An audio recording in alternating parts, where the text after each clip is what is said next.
You would have to not be paying attention, to not have heard the news about how in Kamloops, British Columbia, there was a mass grave discovered.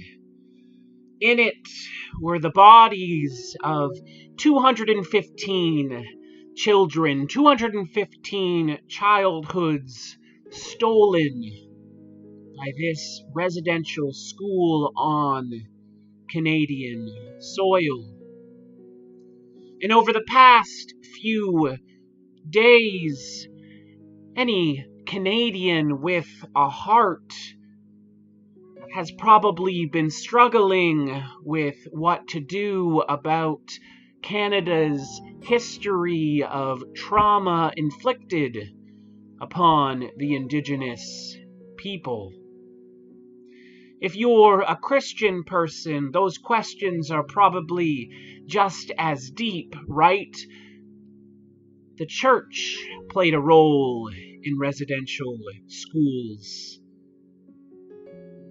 So you're probably wondering how we might help, how we can handle all the craziness in the news, and also how we can still be moral, Christ-following people.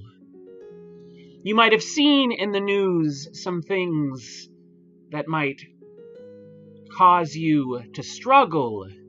You might have seen some jokes in bad taste. I saw one about how we were misguided to mourn the Humboldt tragedy of a few years ago. There may be people telling you, regardless of your life story, that you are complicit, that you should feel guilty, that maybe even you have benefited from the destruction of the Indigenous peoples in this country. But really, the question that should be on everybody's hearts is that if every child matters like they say, what exactly would be helpful in this particular situation? What might actually improve the lives of Indigenous people around the world and here in Canada?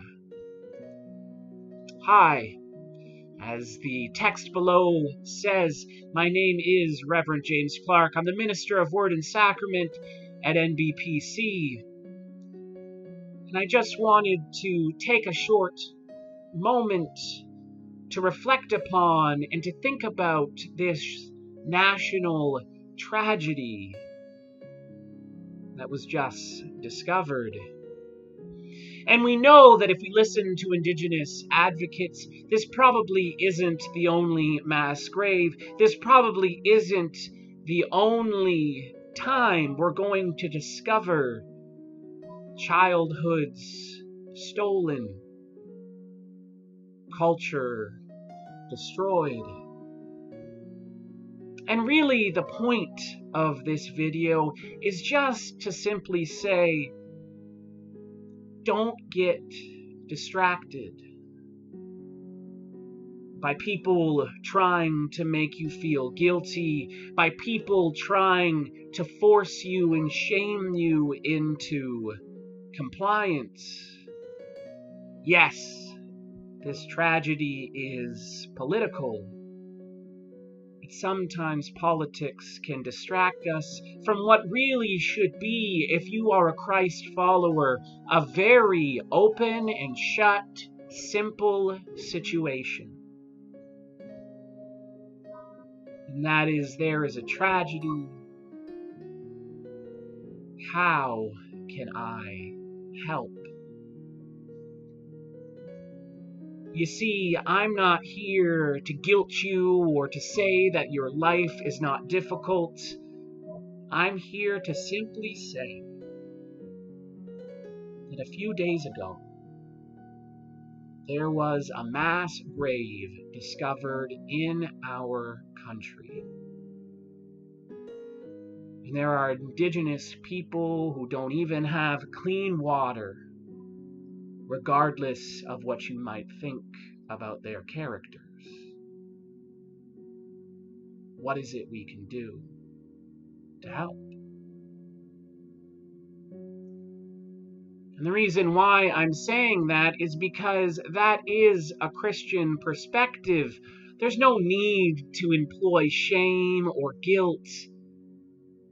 You should simply just read something like 1 John chapter 3, verse 17. If anyone has material possessions and sees a brother or sister in need, but has no pity on them, how can the love of God be in that person?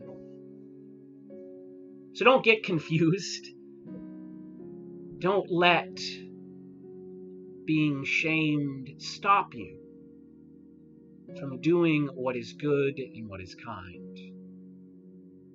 In the description of this video, there are 2 charities you can donate to.